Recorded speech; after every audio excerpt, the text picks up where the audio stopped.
What's up and welcome to Ahead of the Curve. This is your host, Jonathan Gelner, and thank you so much for joining us today. This podcast is powered by Stick and Ball TV, the baseball and softball streaming platform. If you're a coach who's listening to this, then you want to get better, and Stick and Ball is just for you. Check them out at stickandball.tv or on the Stick and Ball TV mobile app. On today's show, we have on Brennan head coach Jason Thompson. A few highlights over Jason's career. He has over 250 career wins. He was the Texas 5A state runner-up in 2016. They set the Alamo Heights school record for wins in a season and reached the Texas state semifinals in 2015. This offseason, he took his new job and current job at Brennan High School. So on the show, we discuss his first 100 days on the job, how he goes about relationships with parents, and how they plan to fall by backwards planning from round 3 of the playoffs. This episode is filled with so many good nuggets, and here is Jason Thompson. Coach Thompson, welcome to the show. Jonathan, thanks for having me. It's a pleasure to be here. Yeah, I'm excited and excited to really share the mic and share the world, share you with the world and all the cool stuff that you guys are doing. We were just talking about this too. And so you just started a new job and you did an awesome job with where you were at previously at Alamo Heights. And you just see how much you oozed the culture there. And then you took a new job this fall. And so I'm curious because I've never been a head coach and I have been at several different programs, but I've never had to implement just like stuff that I already have, but with new faces and a new community. So I'd love to hear, so you go through the interview process and you accept the job. What was next? Yeah, well, first off, I appreciate you asking the question. You know, I was really fortunate to be at Alamo Heights for 7 years. And, you know, I think we were, we were very successful. And that all boils down, I think, to the assistant coaches that I had and then first and foremost, the players that we had. And so that was a great experience and wouldn't trade it for the world. When the job at Brennan came open, it just felt like a place that is really on the verge of really being elite in Texas high school baseball. It was an opportunity to move from the 5A level to the 6A level, and it's something that I wanted to do in my career, and fortunately, they're giving me the opportunity to do it. As far as making that transition, I think the first thing that I had to do was make sure that we had the right staff in place. The general thought being, I've got to make sure that I've got the right guys around me because those are the guys that are going to take care of our kids and our kids. They can't be the best that they can be if we don't put them in position as a coaching staff to do so. I was really fortunate. The athletic coordinator, the athletic department, when I came in, gave me the opportunity to kind of make the decisions on 2 different guys. I was able to keep Casey Miles, who was on staff before I got there, which I thought was fantastic because the previous head coach that was at Brennan did a phenomenal job and brought the program along to where it was at the end of last year. And Jonathan, they're solid. I make no mistake about it. I'm not having to reinvent the wheel or start from scratch here. So it was important to have Casey, I thought, to kind of help ease that transition. And then I was also able to bring in a coach with me. And there's a young man here in town by the name of Wayne Warren. And Wayne and I had talked throughout the years. He was the head coach at San Antonio Lee. And I was able to call one night and we spent quite a while on the phone talking and just, kind of my vision and kind of where he was in his career. And, fortunately it just worked out that I was able to talk him into leaving a head coaching job, to come and be my assistant. And, when those 2 pieces fell into place, I really thought that, that we were ready to start making that next move. And that's about building relationships with the kids. And so, we were able to start our summer workouts. And we spent a lot of time in the weight room. We spent a lot of time swinging the bat. But really it was less about the weights and swinging the bat. And it was more about getting to know our guys. And we were really lucky. We had a great turnout for the summer. It seemed like every time we opened the doors, there were 30 plus kids showing up, who were just chomping at the bit to be a part of it. And, we were able to get to know them a little bit. We were able to assess where we were.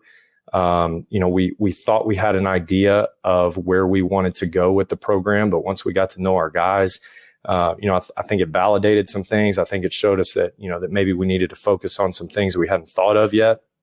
And then that was really where we were able to set our direction going into this fall.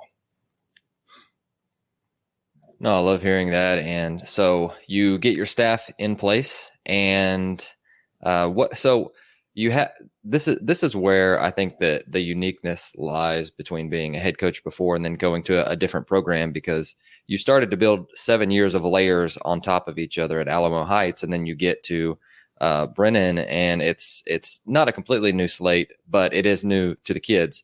And so You've had all of these previous experiences. What was that transition like, deciding, okay, I want to keep this, I don't want to keep this, this would probably work with this set of players, with the coaching staff that we have, with the time restrictions that we have, with the equipment that we have. And I would just love to hear your thought processes on, okay, we're going to do this fall. We're going to implement this, and then maybe year 2 we'll get to something else, or maybe just any and all of the above with that. But I know you're a well thought out coach, and I know that you're very intentful with what you do. And so I'm assuming that this is a conversation that you had at least by yourself, and I'm sure with the coaching staff as well. But just walk us through what that process was like.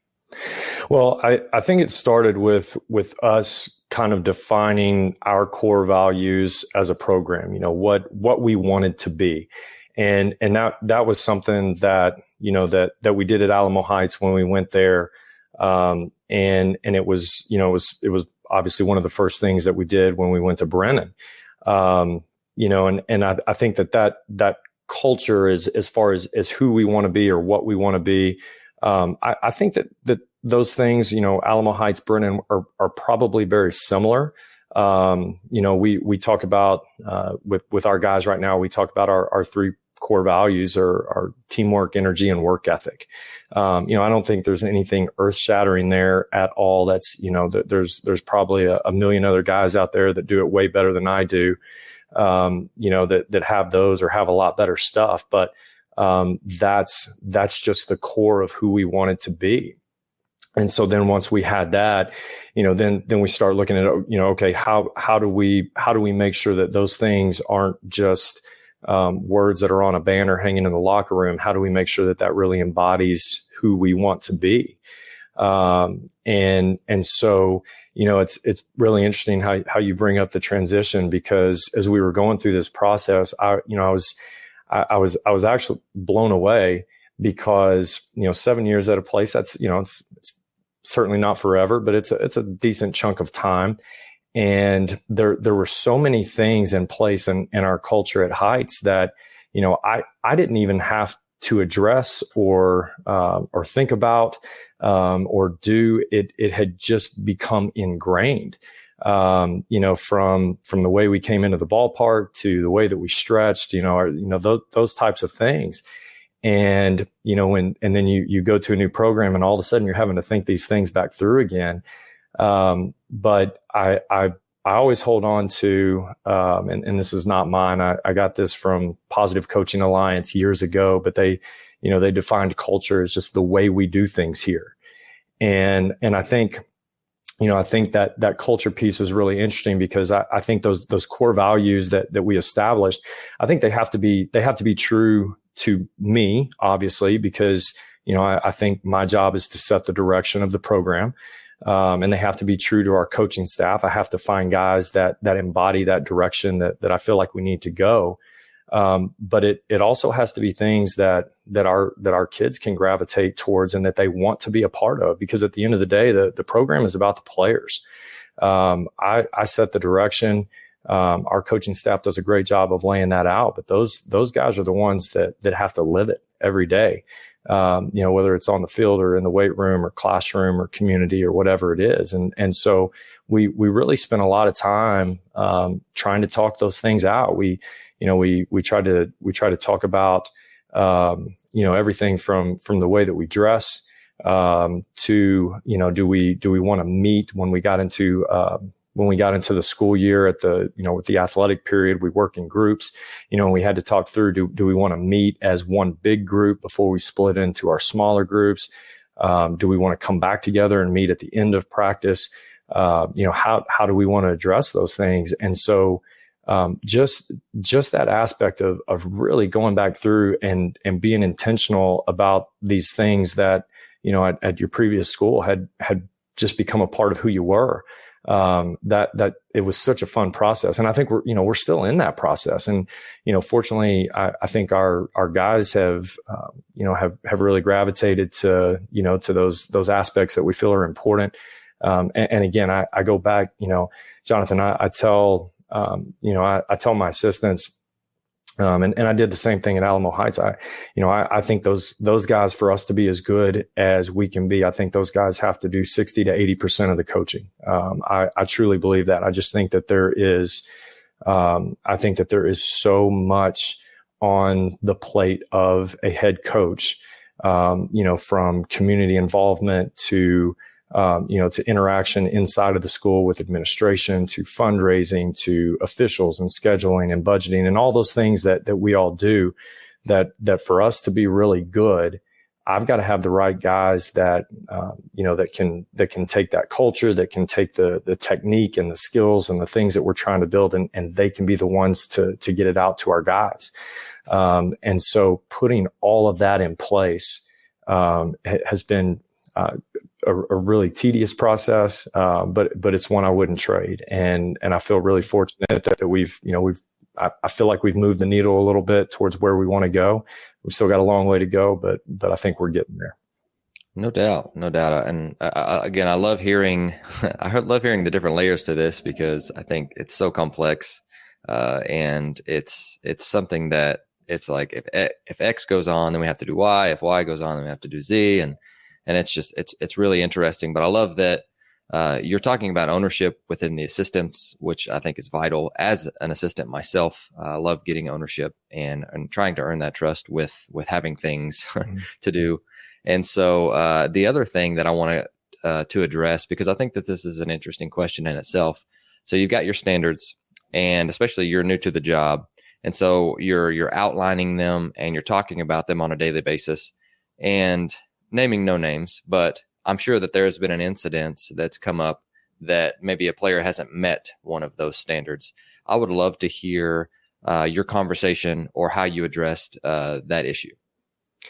Well, I appreciate that question. I think it's a great one, because I think it's really at the heart of developing your program. So, I would love to say there's a short answer. I don't know that I have one. I think this, Jonathan, I think that our culture, our standards, however you want to label that, is literally being defined every single day. And I think, I think in a baseball program, I think that there are so many people involved, from head coach to assistant coaches to players to your custodial staff to your office people to your bookkeeper, your administration, everybody. The reality is on any given day, there is going to be somebody, and I don't exclude myself from this. There's going to be somebody who doesn't live up to or meet that standard. And so I think to truly be great, to truly be elite. And I use that word a lot, because that's what we tell our guys we want to be. We want to be elite. To be that way, I think it is a constant conversation with so many different people. Do we have kids that have missed the mark? Absolutely. Have I missed the mark? Absolutely. And so I think the first thing, with all that in mind, to maybe a little bit more specifically answer your question, I think the first thing that you have to do is you have to build some trust. Because I think our players have to know, again, that those aren't words on a wall, that they do mean something, those core values. I think that they have to trust that I have their best interest in mind, first and foremost as a person, and then as a player. I think our coaching staff has to feel the same way. And then from there, I think, the way that we started, is we tried to, that first word is teamwork for a reason. And so we tried to build in, again, nothing earth shattering here, but, we're all going to dress the same way every single day. You're going to wear this shirt and these shorts and, this is where we're going to meet every day. And this is how we're going to do it when we meet. If somebody's late, then there's going to be a consequence for that for the entire program. I say consequence and it, that holds such a negative connotation, I think, but, the reality is that consequence, it doesn't mean that we belittle anybody. It doesn't mean that, that we have to, spend the entire athletic period turning it into a track meet. Sure. It means that we're going to make sure that, that guys understand that, hey, we didn't meet the mark today. And we've got to be better tomorrow. So, we'll run as a group, or as a team. If we feel like we need to. There's, there've been situations where, we've done that and, done it 2 or 3 times. And for whatever reason, it doesn't seem to be, doesn't seem to be getting home to a player, so to speak. And so we may pull that guy aside and I may have a one-on-one conversation, or it may be a situation where one of our assistants has a great rapport with a kid. And so I'll have that assistant pull a kid aside and have a one-on-one. We will have continuous conversations with parents. And not just if their kid's doing poorly, but if their kids are doing great things. And we try to keep those lines of communication open. We're constantly going to send out information about, this is who we are. This is what we want to be.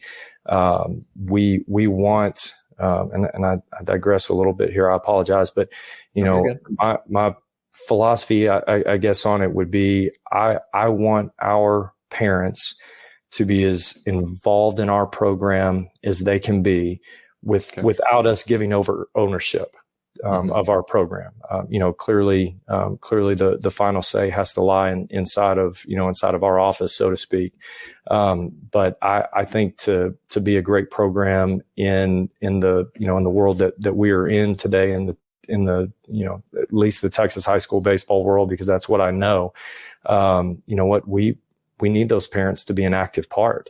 And so those conversations when their kids are doing well, or those conversations when their kids aren't doing so well, I think they appreciate that. And I think they're more apt to work with us, instead of against us. And so those are just, those are a handful of things that we do. But I just, if I had to sum it up, I would say, I think our culture depends on hundreds of small conversations every single day, and that's really how we try to build it. Sure. No, and I think with adding on to that, clarity leads to understanding, and I think you've got a few rules. You're very consistent with them. It may not be perfect on day one. But as long as you're consistent, I think the kids, I don't think they'll have any problem with that, or they'll, find something else to do. But I think where we get into trouble is where we have gray areas, or we have way too many things and they're confused as to what the expectations are. And so I love hearing that. And I just think it's, clarity of vision, and then getting everyone to understand the standards and the expectations. And, kids want to be held accountable. They just are sometimes confused as to what that looks like. And sometimes they need a little motivation as well. Absolutely. Well, you hit on the parent aspect, and, for the college and pro guys listening, I'm sure they remember back to high school days, but that is also something as a head coach that is a unique perspective for you. And, being a dad and you being a dad too, definitely shaped my perspective, because I think as a parent, we want to be involved as much as we can, but at the same time, you are the head of the program. And so I'd love to hear your thoughts on involving parents, but without letting them overstep. I get it's kind of a fine line, because you want to have them involved in everything, but at the end of the day, you would be the guy that fills out the lineup that their kid's not in. And so I'd love to hear how you, I don't want to say maneuver, but how you manage that group of people, like you're talking about with the different small conversations all the time. How do we manage parents better, and how do we have a better relationship with them? Well, that's $64,000 question, right? And such a good one. And here's what I think. I think there was a day, maybe, and maybe not everywhere, but I know that a prevailing theory, going back years, is that I'm the coach and you're the parent, and I'll coach and your job is to sit in the stands and and cheer, or write your check when it's fundraising time, and that's it. That's all you do as a parent. And I have known coaches and some of them very successful that that have flat told parents, don't approach me, don't call me, don't email me, don't whatever their list of don'ts are. And look, I'm not here to say that way is wrong. If that works for them, then that's great. And I think that's the beauty of kind of what, we were talking about earlier with that culture is, you have the ability as a head coach to pick the school you want to go to, or choose that culture, so to speak. And so if it works for them, great. But for me, it doesn't work that way. I feel like I said, I feel like we need, our parents to be involved. I guess I think this is year 20 for me, and 19 as a head coach. And I can't think of one parent, that I've come across in my career, Jonathan, that does not have, at least in their eyes, the best interest of their kid in mind. And maybe I've just been really lucky to work at some great schools and with some great parents, but I believe that. I believe that 100% of the parents that I've ever been associated with, in our baseball programs over the years want the best for their kid. And I would say, arbitrary number here, but, 98% of them, are wholeheartedly on board to do whatever it is that they need to do to not only do what's best for their kid, but also do what's best for the program. But if they don't know what that is, and you leave that gray area, so to speak, like you were just talking about, then they're left to have to figure it out on their own. And that's hard, because, just like every kid comes to you with his different experiences and his upbringing and his home life and all those things that shape who that young man is, those families are the same. And so they're all going to view that gap, so to speak, differently if you don't fill in the blanks for them. And I'm by no means here to say that we have it all figured out. But I'll tell you, we started off, when I got hired this summer. One of the first things that we did is we had a parent meeting, and, it wasn't long. It wasn't real drawn out. It was, obviously me introducing myself, saying, here's the direction that I want to take this baseball program, and we need you to help. And we'll, as we go down a path, we'll explain to you, why we want it done, and why we think this is the best idea. And that was pretty much the meeting, and that was it. And then as we go through the summer and as we get into the school year, what we'll start doing is we start reaching out with, weekly communication. And we'll give parents an agenda for the week. Maybe we'll talk about what we're focusing on at that time.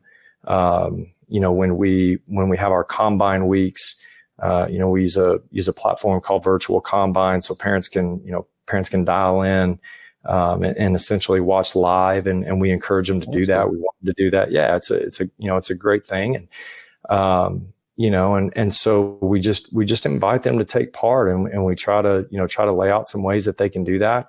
And then I think maybe the second part is just being available to them. I think that the parents have to know that you're approachable. I think it's okay for them to know that we may not always agree, or we may not always give them or give their player what they want, but we'll always listen. Because you know what, man, I'm human, and I have blind spots just like everybody else. And there are times, that one of my assistants will tell me something, and man, I didn't see it. Or a kid will tell me something, and I didn't see it. And why would it be any different with a parent? And, I think, I guess to kind of wrap it up, Jonathan, I got my head job, my first head job at 23 years old, and I think, I felt like I knew it all right at 23, and figured out real quick that I didn't. Yeah. I think if I was going back to that time, I don't know how well I did with parents, because, there was so much ego involved for me. At that time, I had to be, I had to be the keeper of the knowledge. I had to be, the authoritarian figure. And as time's gone on, I think the most important thing for me is just seeing our kids be successful. And then, as people, and then beyond that, I just want to help our guys win games. And you know what, if our moms and dads putting together a team meal, if that helps that process, then so be it, man. Let's do it, or whatever the case. I don't have to be the originator of all the ideas. And as long as we all, as long as we're all rowing in the same direction, then I think it works out. Oh, that's wonderful.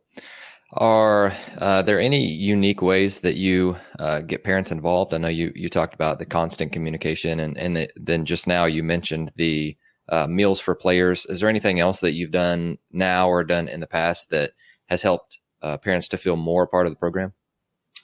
Well, again, another great question. I think if you look right now at Brennan, I think everything is still on a very introductory scale. And so right now, I think we're still in that phase of just trying to build some trust.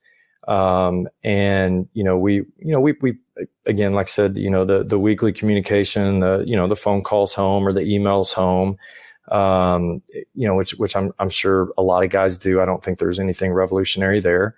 And we've done a fundraiser and done those things. And so, I think our parents enjoy, knowing what's going on and being kept in the loop. But, our biggest thing right now is just building trust that we do have the best interest of their player, the person, in mind. And so that's really where we are right now. It's still, very early on in that process. I go back to Alamo Heights, and we were fortunate there to really have some phenomenal parents over the years. But, we would do the team meals, or they would, the parents would put together a breakfast for the kids, or, I think back, we one of the things that we did for a few years before COVID kind of shut things down was, we would do a Valentine's dinner with the guys and their moms, and just finding some simple ways like that to come together, and to let those parents feel a part, because, again, I think that's all that any of us as people really want, right? Is we want to feel a part of something. And so just, provide as many opportunities in that area as we can, I think is what I feel like we were pretty successful with at Heights. And then, as time moves on here at Brennan, I hope we'll be able to look back in 7 years and say the same thing here. Oh, no doubt that you will. Full confidence, a stamp of approval from my end. And if we need to in 7 years, we'll revisit and you can tell us all about it. But I want to dig into how you're attacking this fall. And so I think you guys, I don't know if you're on block schedule or not, but you've got the time period or the school period to be able to practice with your guys. And then once school is out, unless Texas rules have changed since I was there. But I'd love to hear what your thought process is on, how we're, I guess the best word I could use is periodization or periodize your fall. A super big word. I guess I shouldn't have used that one. But anyway, so I'd love to hear just how you guys are, transitioning from, you're getting to know the guys and you're doing the virtual combines, but how have you chosen to attack your fall and how are you spending your time? Well, I can tell you what we did this year at Brennan is the same thing that basically we did all 7 years at Heights, and that's this. And I know I'm going to jump forward a little bit, but I'll come back. Jonathan, what we do is we start at round 3 of the playoffs. We will sit down when the season's over. We will look at next year and we'll go, okay, what do we have to do to take this team and get through round 3 of the playoffs? And then from that point, we will calendar backwards. And that's how we decide, our different phases or periods, different guys call them different things, but that's how we decide that. Not only as we move through through the actual season, but as we move through the fall and the off season.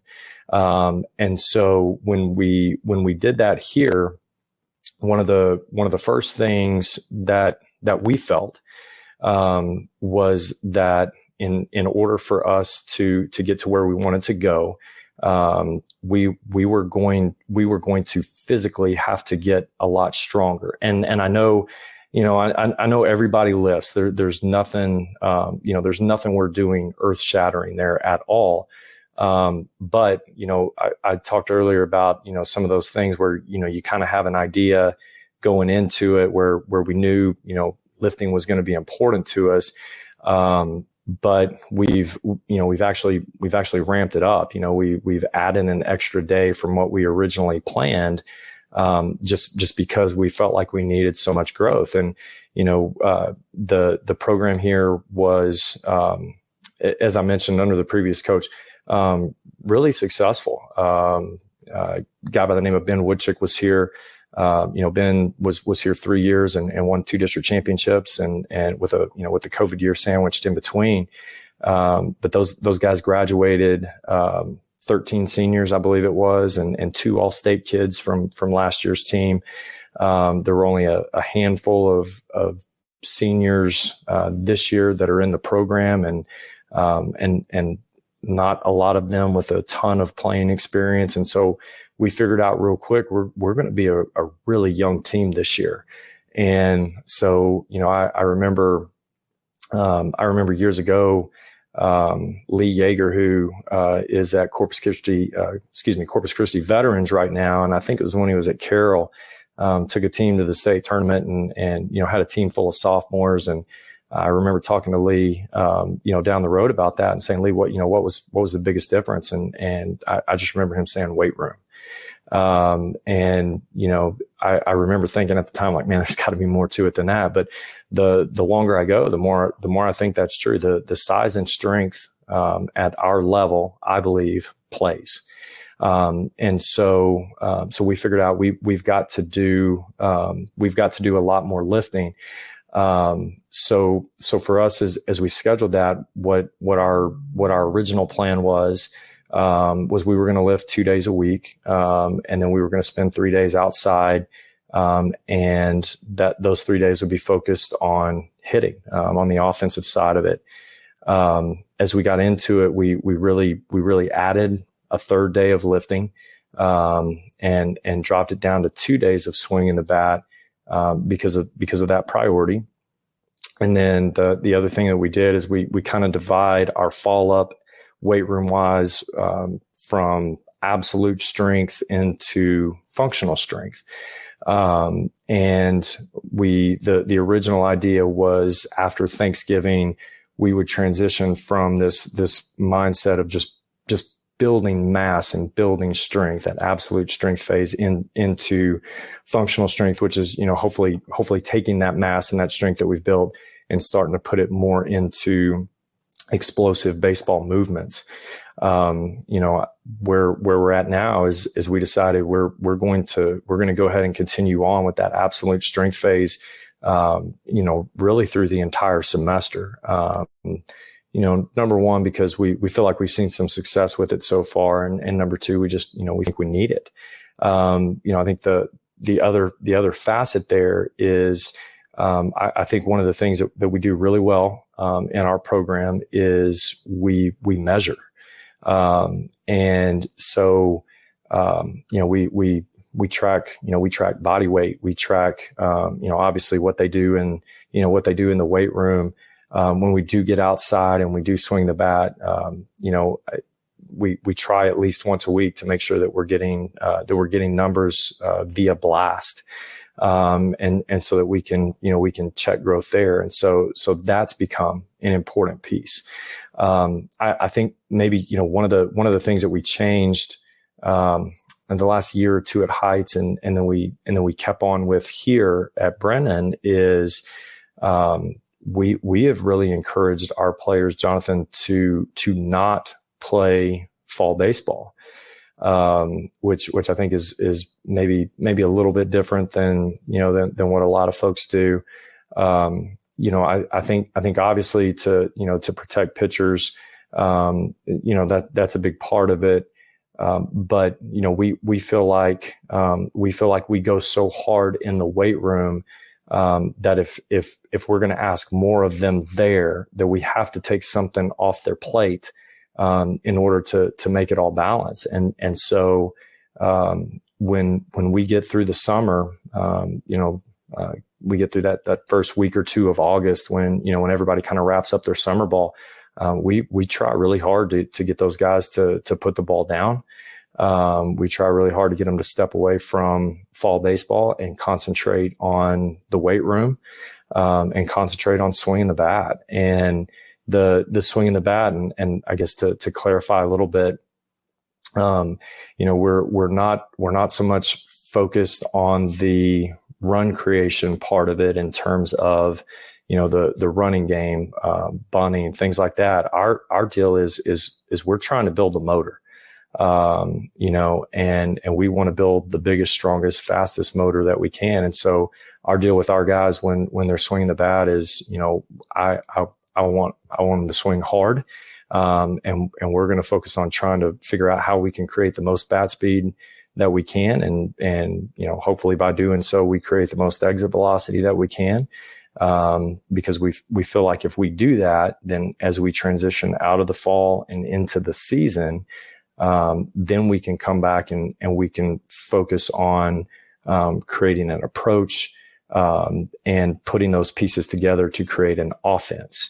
And so that's, those two pieces, I think, the weight room and the offensive side of it or the hitting side of it, that really eats up our fall. And that's the focus. And hopefully we'll be really good in those two areas and then go from there.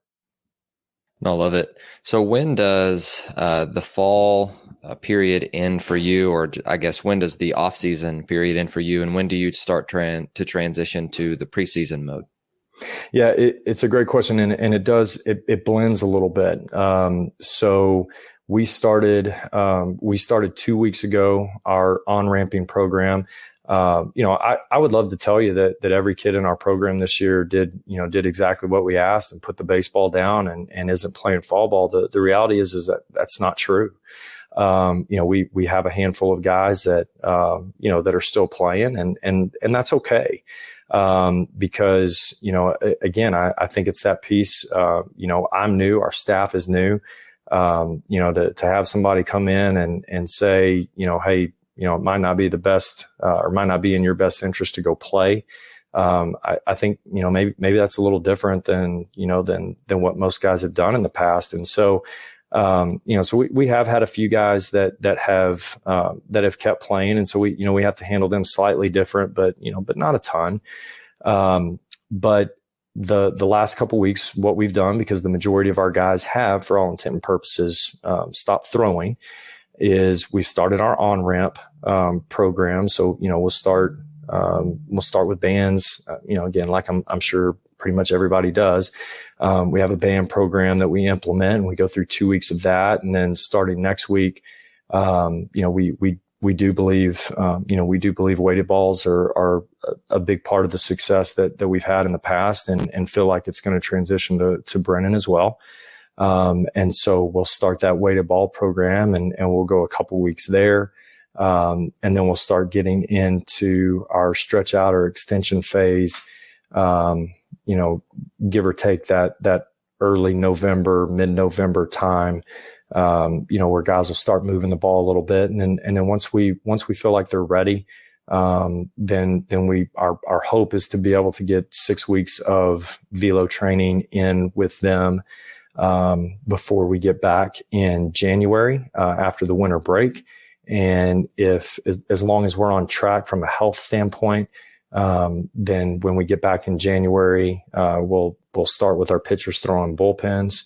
And then hopefully by January 21st, we've got a couple bullpens under our belt and ready to go into into that time period where we're back to where we can practice as a team after school and at the beginning of the UIL season. Awesome. I love hearing that. And so, the date being in the 21st, maybe. I think that's right. Yeah. So you guys will start throwing pins then, or before then?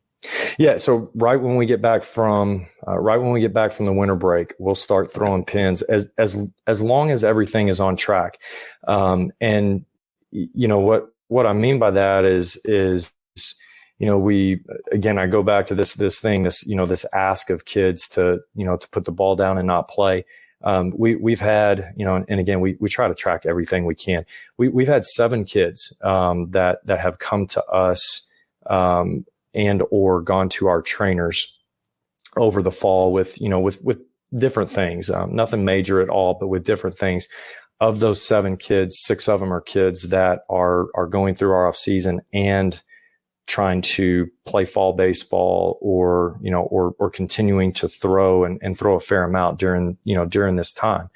And so if we get a situation, unfortunately we haven't yet, none of those 6, hurts or injuries have been a big deal, but, we continue to try to track that and watch that. And if we need to delay, then we'll delay. But to your question, Jonathan, the on-ramping starts essentially October 1st, give or take each year. By the middle of November, we're stretching out. Hopefully by the time we come back from Thanksgiving, we're into that pull down phase or that velo training. We're throwing bullpens as soon as we come back from the winter break. So early January. And we would like to go into the season, with our pitchers being able to go about 30 pitches, and having built up to that point. And then our goal from the first day that we can practice as a team after school. So again, January 21st, I think, until game number 1 of the year.